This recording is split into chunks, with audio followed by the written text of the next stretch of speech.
Tanyu dan keluarganya selalu mengandalkan kakeknya untuk mendapatkan pijakan di dunia ini. Meski tidak bisa dikatakan terlalu kuat, setidaknya bisa menstabilkan kehidupan. Setelah kakeknya meninggal karena sakit, kebetulan uangnya terbongkar, dan segera orang luar datang untuk merampok harta benda keluarganya. Keluarga Tan menderita kerugian besar dalam pertempuran itu, dan orang tua Tan Yu juga terluka parah dan meninggal. Masuk akal bahwa Tan Yu, yang baru berusia 10 tahun, pasti akan mati. Untungnya, seorang tetua dari Sekte Sun Moon lewat dan mengusir para pelanggar, dan membawa Tan Yu, yang baru berusia 10 tahun, dan saudara perempuannya yang berusia 5 tahun ke Sekte Sun Moon. Di Sekte Matahari dan Bulan, Tan Yu dan saudara perempuannya sama-sama menunjukkan bakat luar biasa, dan tidak butuh waktu lama sebelum mereka menjadi salah satu murid jenius paling menonjol dari Sekte Matahari dan Bulan. 213 tahun yang lalu, garis keturunan Tan Yu terbangun, menyebabkan fenomena aneh di dunia. Penglihatan itu begitu luar biasa hingga mengejutkan seluruh dunia. Semula Tanyu harus melayang ke langit. Namun siapa sangka bahwa garis keturunan yang terbangun gagal memenangkan hati Sekte Matahari Bulan, malah membawa bencana bagi Tanyu. Murid terkuat dari Sekte Bulan Matahari adalah cucu dari pemimpin Sekte Bulan Matahari, dia takut Tanyu akan melampauinya, jadi dia bekerja sama dengan saudara perempuannya untuk membiusnya dan menggali dantiannya. Tunggu sebentar. Apakah saudara perempuan yang kamu bicarakan adalah saudara perempuan kandungmu, atau saudara perempuan dari cucu guru Sekte Matahari dan Bulan? Ziling bertanya. Dia adalah saudara perempuan kandungku. Dia bergabung dengan Sekte Matahari Bulan bersamaku dan menunjukkan bakat yang luar biasa. Kemudian, dia menikah dengan cucu dari pemimpin Sekte Bulan Matahari. Saya pikir saudara perempuan saya akan lebih baik jika dia menikah dia. Ini akan semakin mengkonsolidasikan status dua saudara laki-laki dan perempuan kita di Sekte Matahari dan Bulan. Tetapi sejak saudara perempuan saya menikah, sumber daya kultivasi saya tidak hanya tidak meningkat, tetapi menjadi semakin berkurang. Bahkan dia hatinya tidak sama dengan suaminya. Terikat erat. Tetapi ketika saya mengetahui hal ini, semuanya sudah terlambat. Ketika saudara perempuan saya menikah, kebetulan saat itu adalah saat yang kritis bagi kultivasi saya, dan saya telah berulang kali memberikan kontribusi kepada sekte tersebut. Sekte harus meningkatkan sumber daya kultivasi saya apapun yang terjadi. Tetapi sumber daya kultivasi saya semakin berkurang. Saya juga menyadari ada sesuatu yang salah. Ini mungkin mengancam gelar jenius terkuat dari cucu Master Sekte. Jadi setelah garis keturunan saya terbangun, sumber daya budidaya saya untuk bulan itu masih tidak bertambah, melainkan menurun. Saya sudah memastikan hal ini. Saya juga memutuskan untuk meninggalkan Sekte Matahari Bulan secara diam-diam. Saya hanya memberi tahu adik kandung saya tentang hal ini, karena saya takut jika saya pergi, dia akan terlibat, seolah-olah saya akan membawanya bersama saya. Tapi aku menyadari kegelapan Sekte Bulan Matahari, tapi aku tidak menyadari transformasi adikku. Ketika dia mendengar berita itu, dia takut saya akan pergi, jadi dia segera membius saya, lalu menceritakan hal itu kepada suami mertuanya. Ketika saya bangun, dantian saya tidak hanya digali, tetapi saya juga dituduh mencuri harta karun Sekte Matahari Bulan. Setelah mengatakan ini, Tan Yu tersenyum pahit dan menggelengkan kepalanya. Jelas sekali bahwa kejadian ini telah sangat menyakitinya.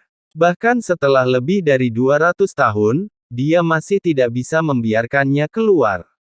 Adikku memohon belas kasihan nanti, saya bisa menyelamatkan nyawa. Tentu saja, mungkin menjagaku tetap hidup adalah hal yang ingin mereka lihat. Oh, di mata mereka, keluarga kita adalah keluarga kecil. Belum lagi keluarga itu sudah tiada, meski masih ada, mereka tidak takut. Bagaimana saya bisa menjadi ancaman bagi mereka ketika saya tidak berdaya dan tidak mampu berlatih? Saya hanya akan menjadi bahan tertawaan mereka.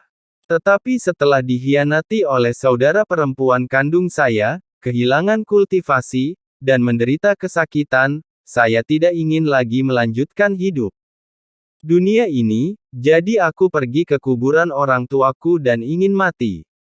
Saya tidak pernah berpikir bahwa saya akan bertemu senior Zhao yang pergi memberi penghormatan kepada kakek saya dan yang lainnya. Senior Zhao sangat bersimpati ketika mendengar pengalaman saya. Jadi dia tidak hanya memberi saya beberapa sumber daya, tetapi juga menghibur saya bahwa masih ada harapan ketika kita hidup. Jika kita mati, sebenarnya tidak ada apa-apa. Kemudian dia membantuku menemukan tempat ini. Kata Tan Yu. Lalu apakah Zhao Fei datang ke sini lagi? Ziling bertanya. Tidak. Tan Yu menggelengkan kepalanya. Dia bisa saja membantumu lebih banyak, tapi itu terlalu membosankan. Ziling menghela nafas. Zhao Fei adalah orang yang rakus hidup dan takut mati. Di matanya, Sekte Matahari dan Bulan juga seorang raksasa. Karakternya adalah hal yang paling baik hati untuk dapat membantu Tanyu menemukan tempat tinggalnya.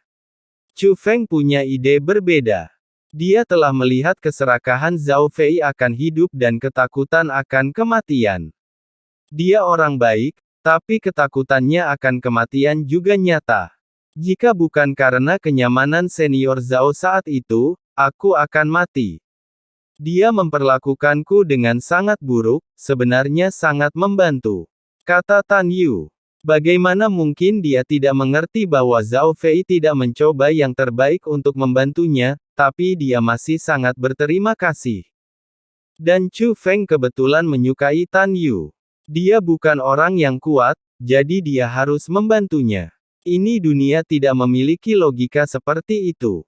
Bantuan, tidak peduli seberapa besar atau kecil, adalah sebuah bantuan. Apa yang akan kamu lakukan dengan adikmu? Tanya Chu Feng. Bagaimanapun, dia adalah saudara perempuanku. Aku tidak ingin dia mati. Kata Tan Yu. Aku tahu, memimpinlah. Saat Chu Feng berbicara, dia membawa Tan Yu ke langit. Segera, di bawah bimbingan Tan Yu, tidak butuh waktu lama sebelum Chu Feng membawa Tan Yu ke wilayah Sekte Bulan Matahari. Sekte Bulan Matahari dibangun di dataran yang luas di atas, wilayahnya sangat luas. Tapi saat dia melangkah ke dataran dan sebelum melihat Sekte Bulan Matahari, Chu Feng berdiri diam, mengamati dengan cermat, dan bahkan mengeluarkan kocokan Tianxi. Saudara Chu Feng, apakah kekuatan Sekte Bulan Matahari lebih kuat dari yang dikatakan Tan Yu? Ziling bertanya diam-diam. Dia tahu pasti ada alasan bagi Chu Feng untuk berhati-hati. Saya tidak merasakan kekuatan yang kuat, tetapi Sekte Matahari Bulan Jianzong agak istimewa. Chu Feng menghela nafas. Apa istimewanya? Tanya Ziling. Saya tidak bisa menjelaskan dengan jelas, tapi tempat ini memberi saya perasaan yang sangat tidak biasa. Chu Feng mengamati dengan cermat saat dia berbicara. Dia telah bepergian ke banyak tempat dan menganggap dirinya memiliki banyak informasi dalam dunia seni bela diri yang luas saat ini. Ada beberapa tempat yang bisa memberikan daya tarik yang mendalam pada Chu Feng seperti tempat ini. Meskipun semakin aku melihatnya, semakin sulit dipahami. Namun ketertarikan ini semakin kuat. Tan Yu, apakah kamu tahu sesuatu tentang dataran ini? Tanya Chu Feng. Entah apa nama dataran ini.